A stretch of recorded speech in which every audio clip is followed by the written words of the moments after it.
జనరల్గా మేము విన్న దాని ప్రకారం కొంతమంది ఎవరైతే కొంచెం బాగా పేరున్న మేల్ ఆర్టిస్టులు మాకు పార్ట్నర్గా పలానా పలానా వాళ్ళు కావాలి అని చెప్పేసి వాళ్ళే రిఫర్ చేసుకుంటారు నేమ్స్.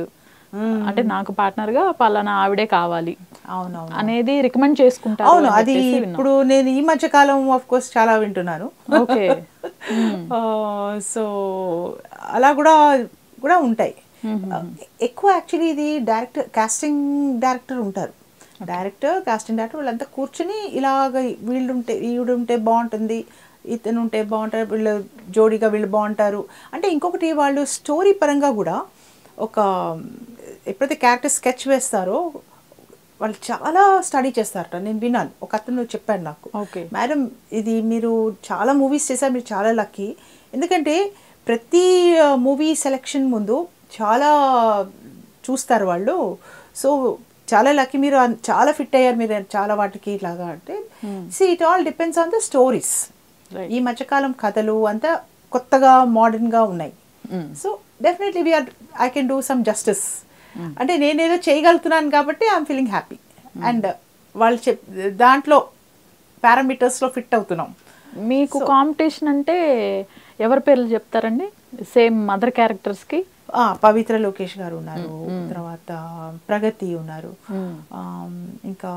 ఇంకా తమిళ్ నుంచి చాలా మంది ఉన్నారు ఇండస్ట్రీ నుంచి. వాళ్ళు మదర్ క్యారెక్టర్స్ ఇక్కడ వస్తున్నారు, వస్తారు కన్నడ నుంచి అక్కడ. సో అప్పుడప్పుడు అనిపిస్తుంది మనం అంతా ఉన్నాం కదా, వాళ్ళని ఎందుకు తీసుకొస్తాం. మనకి చేయలేదా? తమిళ్ చేశాను, పిలుస్తారు కానీ నాకు లాంగ్వేజ్ ప్రాబ్లం. ఏంటంటే నాకు లాంగ్వేజ్ కొంచెం కంఫర్టబుల్గా ఉండాలి. తెలుగు అంటే మన మాతృభాష కాబట్టి కొంచెం అంతగా పెద్దగా వచ్చేది అప్పుడు, ఆ రోజులో అంతగా వచ్చేది కాదు. వచ్చేదంటే సినిమా లాంగ్వేజ్ ఇస్ డిఫరెంట్. ఇప్పుడు మన డైలాగ్స్ చెప్పడం పద్ధతి అదంతా మామూలుగా మాట్లాడుకోవడం తెలుగు అది వేరు. అక్కడ కరెక్ట్గా చెప్పాలి డైలాగ్స్ పరంగా కదా. సో అది ఒక ఛాలెంజ్ లాగా తీసుకున్నాను. అదే తమిళ్, అదే తెలుగు, అదే మలయాళం నుంచి కూడా వచ్చాయి నాకు, చాలా వచ్చాయి ఆఫర్స్. కానీ చూస్తాను సార్ ఇది అది అలా ఏదో తప్పించుకున్నాను. కన్నడ కూడా. సో బికాస్ ఆఫ్ లాంగ్వేజ్ ప్రాబ్లమే నేను అంతగా తీసుకోలేదు. కానీ కొన్ని యాడ్స్ అవి చేశాను, డబ్బింగ్ అది వాళ్ళు డబ్బింగ్ చేస్తారు కాబట్టి ఇట్స్ ఓకే. కానీ అంత పేషెన్స్ లేదు నాకు. హీరోయిన్స్ కానీ హీరోస్ కానీ ఒక మదర్ అంటేనే నార్మల్గా ఒక ఎమోషనల్ బాండింగ్ ఉంటుంది. అలా మీకు స్క్రీన్ పైన కూడా ఎవరితో అయినా బాండింగ్ వచ్చిందా? ఎవరితో అయినా ఎవరైనా హీరోతో కానీ హీరోయిన్తో కానీ మీకు అనిపించడం? అవును, మర్యాద రామన్ చేసాం కదా, అది ఆల్మోస్ట్ 1 month చేశాను ఆ మూవీ కంటిన్యూస్ ఆల్మోస్ట్. అందులో తను heroine Saloni, you're right. So Saloni చాలా ఆల్మోస్ట్ లైక్, ఎందుకంటే నాకు కూతుళ్ళు లేరు, నాకు 2 కొడుకులు. సో నేను అందరితో అదే చెప్తాను, నేను టాలీవుడ్కి రావడమే కాదు కానీ నాకు చాలా బ్యూటిఫుల్ డాటర్స్ కూడా, ఒక్కొక్క మూవీలో ఒక బ్యూటిఫుల్ డాటర్ కూడా దొరుకుతుంది అలా. సో సలోని చాలా మంచి ఫ్రెండ్ అండ్ డాటర్గా ఆల్మోస్ట్ అలాగే బిహేవ్ చేసేది. ఇంకా నేను ఒక రోజు ఇలా సెట్లో పలావ్ చేసి తీసుకెళ్ళాను. సో వెజ్ పలావ్, అది మేము వెజిటేరియన్స్, సో వెజ్ పలావ్ చేసి తీసుకెళ్ళాను. అది చాలా నచ్చింది, అందరు తిన్నారు అంతాను. సరే తను రెసిపీ అడిగింది, ఆంటీ ఇది ఎలా చేయాలి అని. నన్ను ఎక్కువ ఆంటీ అంత. సో చెప్పాను అనమాట, ఇలా తనంతా డైరీ పెట్టుకుని మొత్తం రాసుకుని తర్వాత మూవీ అంతా అయిపోయింది, ఇది రిలీజ్ అయిపోయింది, తర్వాత తను బాంబే వెళ్ళిపోయింది. ఒక 1 year తర్వాత నేను అనుకున్నాను, సడన్గా ఫోన్ చేసింది నాకు. ఫోన్ చేసి ఆంటీ తెలుసా నేనే చేశాను, మీరు చెప్పినట్టు నేను బిర్యానీ చేశాను. నేను అడిగాను అనమాట, ఎలా వచ్చింది, బాగా వచ్చిందా అని.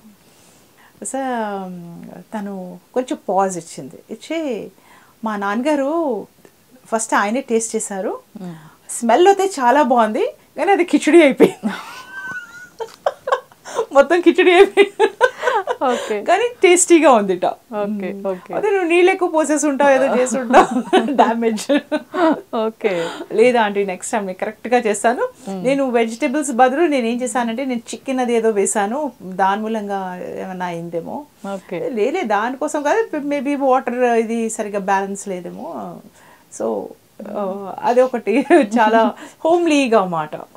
ఇంకా రష్మిక కూడా గీతా గోవిందంలో చాలా అంటే ఎఫెక్షనేట్గా ఉంటుంది తను. మీకు ఇండస్ట్రీలో ఒక ఏదైనా ప్రాబ్లం వస్తే నాకు సపోర్టింగ్ ఈ ఫ్రెండ్ ఉన్నారు అంటే ఎవరి పేరు చెప్తారు?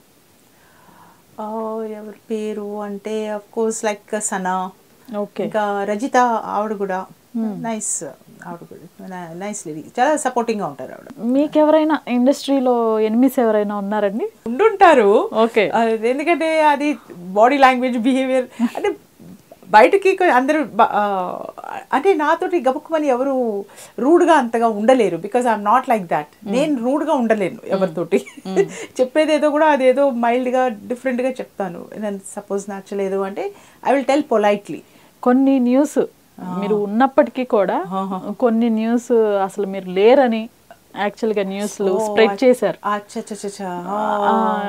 దాన్ని బట్టి దాన్ని బేస్ చేసుకొని అడుగుతున్నా, అంటే అంత గ్రడ్జ్ ఎవరికి ఉంది అంటే కావాల్సుకొని కొన్ని వీడియోస్ మీ పైన చేసి పెట్టడానికి పెట్టారు కూడా, దానికోసం అని చెప్పేసి మిమ్మల్ని ఏమో చెప్పలేమండి. అది చూసారండి మీ వరకు వచ్చినాయి? చూసాను, షాకింగ్ అనిపించింది. ఇంకా మా వారు కూడా వెళ్ళి రిటర్న్ కంప్లైంట్ కూడా ఇచ్చారు పోలీస్కి వెళ్ళి అంతా. సో వాళ్ళు అన్నారు ఇప్పుడు ఎక్కువ జరుగుతున్నాయండి ఇవంతా, మేబీ వాళ్ళైనా యూట్యూబ్లో అయినా మైలేజ్ ఉంటుంది కదా వాళ్ళకి, ఏమైనా ఎన్కాష్ చేసుకోవడానికి కూడా చూస్తారైనా పర్సనాలిటీస్ని వాళ్ళని అంతా చేస్తూ ఉంటారు. సుమన్ మీద చేశారు, సుమన్ గారు హీరో, ఆయన యాక్షన్ తీసుకుని అంత స్టాప్ చేయించారు. చాలా వచ్చాయి. దీనివల్ల ఎఫెక్ట్ ఏమవుతుంది అంటే మీకు కొన్ని ఆపర్చునిటీస్ కూడా మిస్ అవుతూ ఉంటాయి. తెలియదండి, ఈ మధ్యకాలం కొంచెం రోల్స్ అవి కూడా తగ్గిపోయాయి. మరి ఇది కూడా అయి ఉండొచ్చేమో. పాలిటిక్స్ ఉంటాయి కూడా, అన్ని చోట్ల పాలిటిక్స్ ఉంటాయి ఆఫ్ కోర్స్. సో ఇంకోటి ఏంటంటే కొత్త కొత్త వాళ్ళు వస్తున్నారు, వాళ్ళని ప్రిఫర్ చేస్తున్నారేమో. సో అలాగా